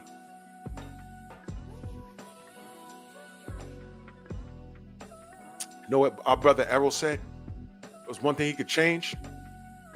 His drinking. There you go. There you go. He's holding himself accountable. I respect that. I respect the hell out of that. But right now is not the time to be fair and balanced. It's not the time for that. They drew the line a long time ago. They told us what it was with this Ryan Garcia shit. When I saw those reporters talking around like he didn't do anything, I said, look at this shit. And I saw it with my own two eyes. There goes Boxing Scene over there. There goes Fight Hype over. And I'm not talking bad about the dudes. The dudes I met from Fight Hype, they're cool. And they're a big platform, and they maintaining a certain, they're just reporting on it. But I'm just looking around like, yo, wow. And then by the time they got to LA, they start drilling. They had everybody talking about Devin like he is the villain and he's the victim, man. He's the victim. They called Devin Haney an email champion. God damn it, who sent the email? It was given to him. He wanted to fight for it. It was given to him. Ain't that how Mellow Yellow got the WBA strap? He didn't fight for it. They gave it to him. You guys need to wake up and smell the goddamn failure. 5 reasons why I support Bud. Rigondeaux, Mayweather, Ward, Haney, Wilder. Fair enough? And Ali tried to warn you. But you niggas don't listen. It's okay. It's okay. It's okay. Right. And then when Devin get in there and whoop on Loma's ass, broke his ribs, Devin went home and celebrated. Loma went to the hospital and cried in the back like a little bitch. Whooped Loma's ass. They won't scream robbery. Man, shut up. Why y'all acting like we ain't seen Loma lose before?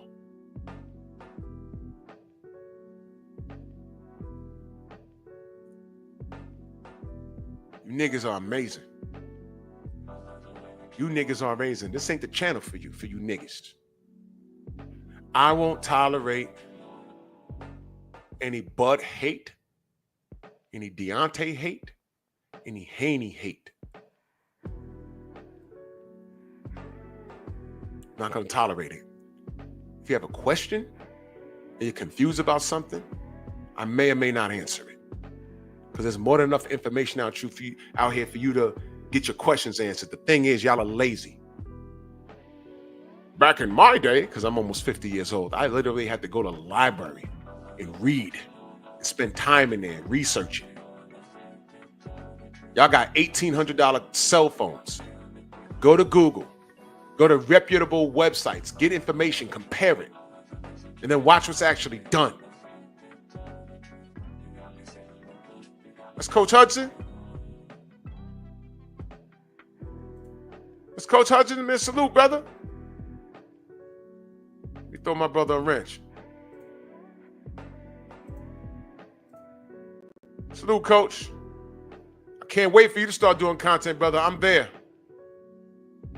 Most deaf. Ultraman in that super chat said, I got to run, but I'll catch the upload. Man, salute to you, Ultraman. Much love and appreciation. Thank you so much. I can't wait for Coach Hudson to start doing content, brother, because you know I'm there. Young Hollywood, salute. So let me reiterate. On my channel, I'm not going to tolerate any hate of my brothers or sisters. I can go on and on and on. I could have put Franchon Cruz's urn up here. I could have put Clarissa Shields and just try to do her a disservice. Tony C, what up? Tried to put weed on her. No. And they were completely throwing her under the bus, weren't they? Hey, Keyshawn Davis, you have a no contest because of marijuana. Did you once ever ask, hey man, Ryan Garcia, I mean, that dude was on stage with a blunt. That dude had Ostarine. And that dude went on a whole tear blaming companies, $1 million companies, and then blaming Victor Conte and Snack. This dude should have got hit with like 14 different lawsuits. And then some of you run back to that buck-eyed yellow nigga, the coward that he is. The hair follicle test will exonerate Ryan Garcia. You remember when he said that? The hair follicle test is going to exonerate Ryan Garcia.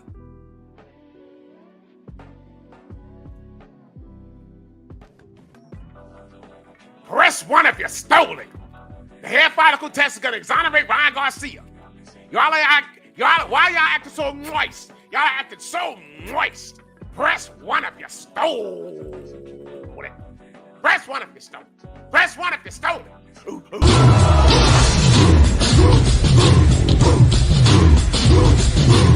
Yeah, good!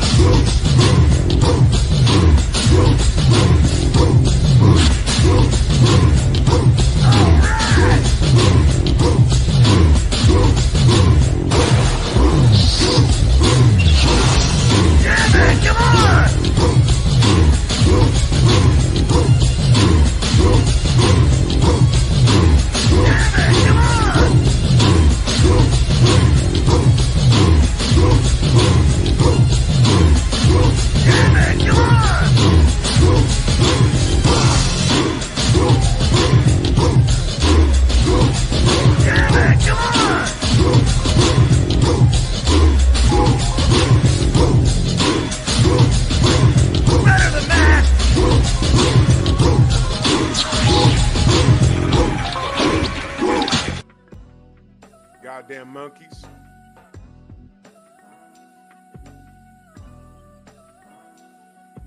Yo, Willie, I'm definitely gonna call you. I gotta tell you what happened at the presser. I ain't even realize it, but it was funny as hell. Buckeyes was there. He was there. Press 1 if you stole it.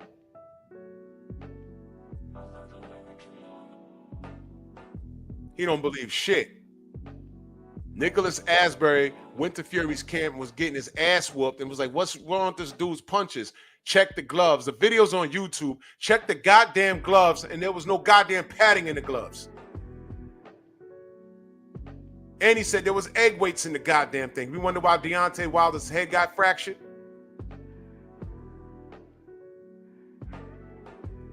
He hasn't been punching like that since. He never punched prior to that.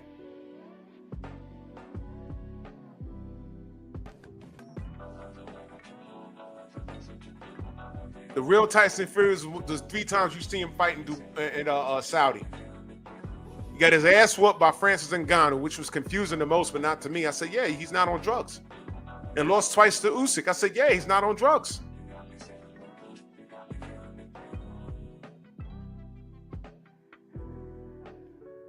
Come on, man.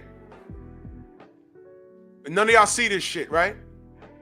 The man was rolling around with Daniel Kinahan. He's not allowed in the United States, right?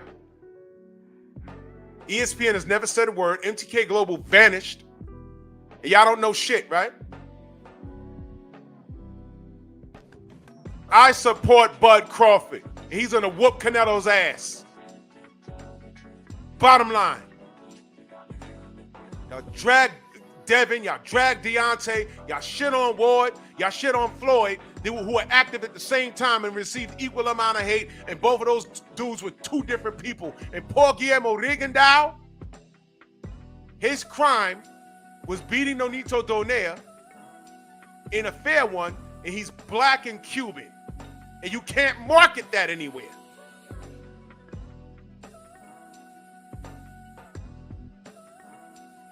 And this is how they treat us. That's how they treat us, man. They couldn't wait to get Floyd. They didn't get him. Andre Ward retired. They allowed that to happen to Devin, and then they tried to mark him off as crazy, but the commission says, no, we found this. And then they still treat him like shit. Y'all had all the proof you need, and y'all still treat him like shit. Deontay Wilder, according to y'all, didn't have no goddamn concrete proof.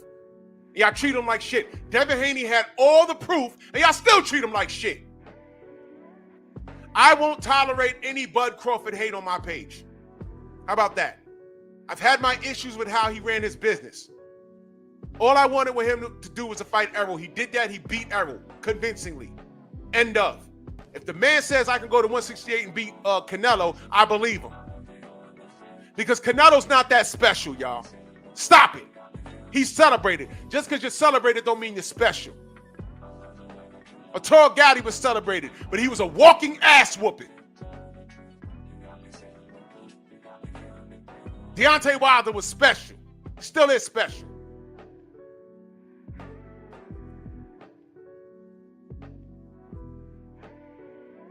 Stephen A. Snitch called him stupid for going up to fight Zilly Zong. We can't be brave. We can't have heart. We call each other stupid. But Canelo going up to fight Bivol, that was brave. Leading up to Roy Jones versus Ruiz, they were celebrating because they just knew Ruiz was going to land something.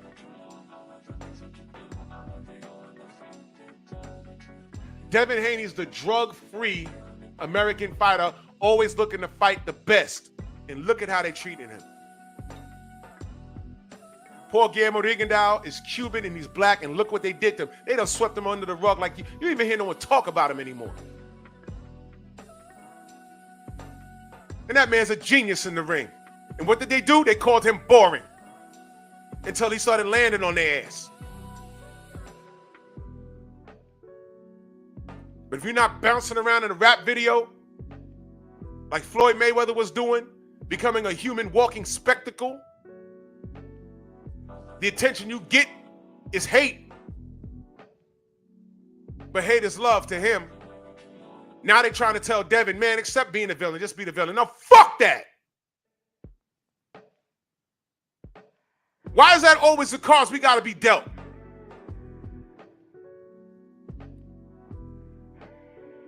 When we have a loss, oh, he was humbled. Every time we lose, we're humbled. When was Tommy Morrison ever humbled? Did Ray Mercer humble Tommy Morrison? I remember. Oh, man, you know, Mike Tyson don't want none of Tommy Morrison. I said, well, they may or may not fight. I don't know. He don't want none because he got height and reach and that left hook. And in between that, he ran into Ray Mercer. He ran into his fist. Nobody said Tommy Morrison humbled. You know where they said it? When he beat on, what's his name? Razor Ruddock. Friend of the Stronghouse. Salute to Razor. They said Razor Ruddock got humbled. Humbled. Wow. Wow. If you don't pay attention, if you niggas don't pay attention. Exactly, coach. Conor McGregor wasn't humbled. He's loudmouth. The dude has a suit with pinstripes, and when you zoom in on the pinstripes, it says, fuck you. Those pinstripes, all of them, all over the suit, says, fuck you, fuck you, fuck you. Ronda Rousey, the media had her thinking that she'd have whooped Floyd Mayweather. Dana White stood on a podium and said, hey, you know, listen, you know, in a street fight, I think that Ronda Rousey, you know, she'd get him. He said that. I'm like, y'all better stop. The very next fight she had, Holm kicked her head off. She kicked her head off. And that was the end of her. That was the end. That was the end.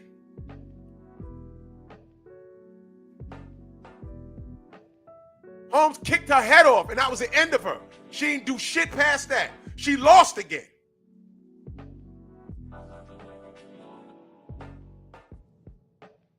Tyson Fury gets in there and loses to Usyk 2 times. No one said he was humbled.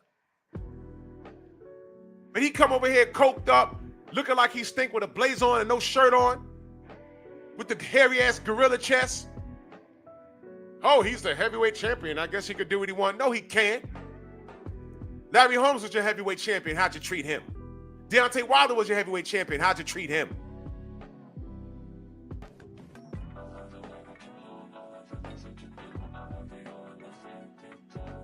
You think we don't see the play? Well, you know what? I do. But you fly-by-night niggas, y'all don't.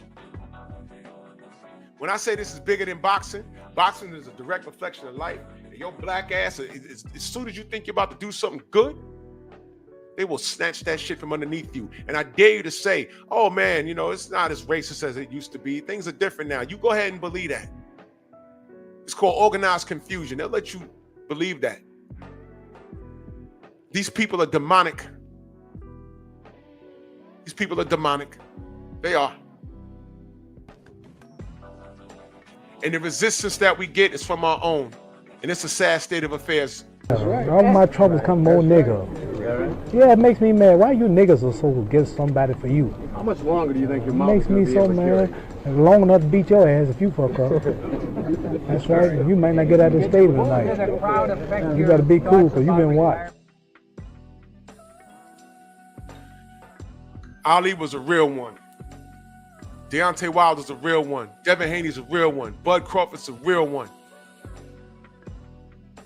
I don't know too much about Guillermo other than he shows up and performed. Floyd Mayweather played himself. Andre Ward, I give him a lot of slack, but I'm not completely over what he told Fred. Nobody was attacking your daddy, man. But don't act like just because, you know, you have faith in Christ that, you know, you're ignoring what you see. He was at Wilder Fury 3, and he saw exactly what we saw. I was there. But I didn't hear what he said until I saw the replay a day later. But Russell Mora fucked up the count purposely. He said that was an extremely long count by Russell Mora. But I know self-preservation. You still got money to make or whatever have you. You don't want to be on a plane ride to Dubai and the shit falls out there. Your plane falls out the sky. I understand.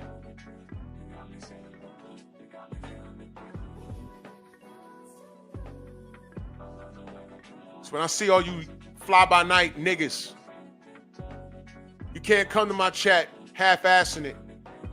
If I had to put Tank picture in this meme, there'd be 222 people in here. Because you want to know what I want to say about what I'm going to say about Mellow Yellow.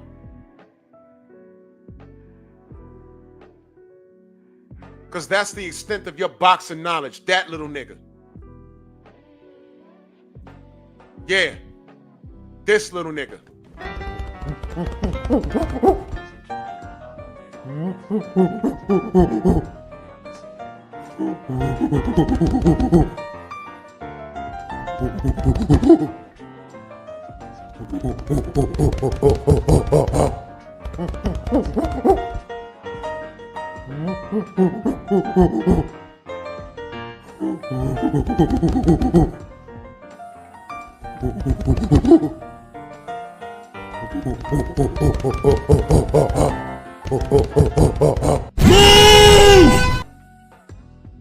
Not from my cloth. Went on a racist rant. He didn't say anything. But when all those brothers went over to the UK to have that Ring Magazine award show, and he wasn't there, he sure hell went to Twitter and started ripping everyone a new ass, didn't he? Y'all over there selling y'all soul. That's what he said, right? That's what he said. Y'all over there taking fights for money. They're prize fighters. What are they supposed to do? Y'all risking y'all records. Didn't he say that? Exactly, Ron Rico. Tank's #1 fan on the back. He says, "Fight me, bitch." And he's high-fiving and shaking his hand. Instead of slapping him on site. But Ryan could do all of that, but he's going to go harass Devin and say, oh, it's on site. Nothing happened. And when I say these niggas is diseased today, that's who you follow? That does shit like that? Like that? So you're going to attack a slew of fighters that are going to get money fighting on Riyadh season. Right? And you took to Twitter in the middle of your camp, you took to Twitter to talk down on brothers getting money and fighting while fighting their contemporaries, because there is no light work in Riyadh season. There is no light work. If you're ranked number 1, you might fuck around and fight your number 2 over there. If there was no Turki Al-Sheikh, there would be no Bivol Beterbiev right now. They'd be far away from each other. He gets into the business, but they done fought twice in under a year. In under 12 months, I believe. And I heard they're about to fight a 3rd time. Now, look at that. And everybody is on bending knee. Eddie Hearn, Frank Warren, they all fell into place. Bob Arum fell into place. And while this nigga Tank is talking shit, low-key, Al Heyman is like, yeah, I already got PBC fighters over there, Tank. You better get this shit together.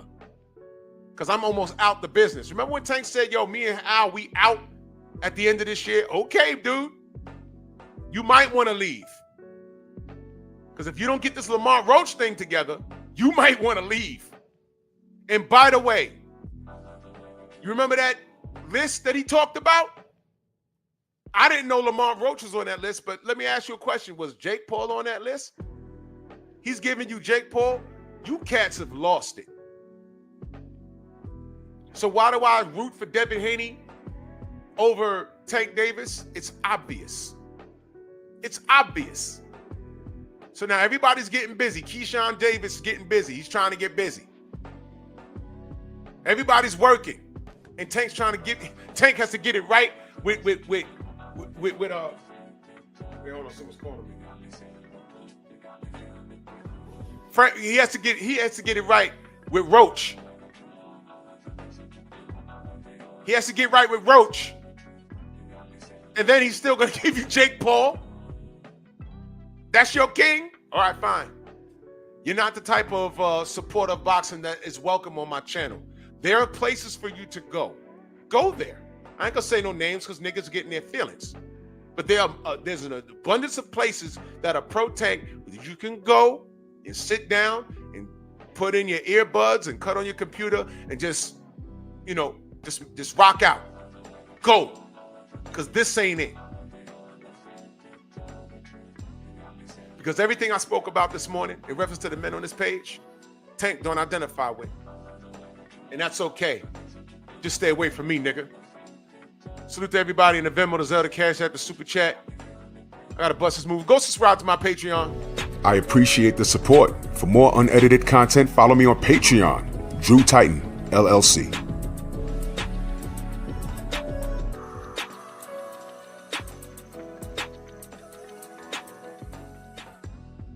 Work schedule is changing next week, so Pep Talk is going to be premieres.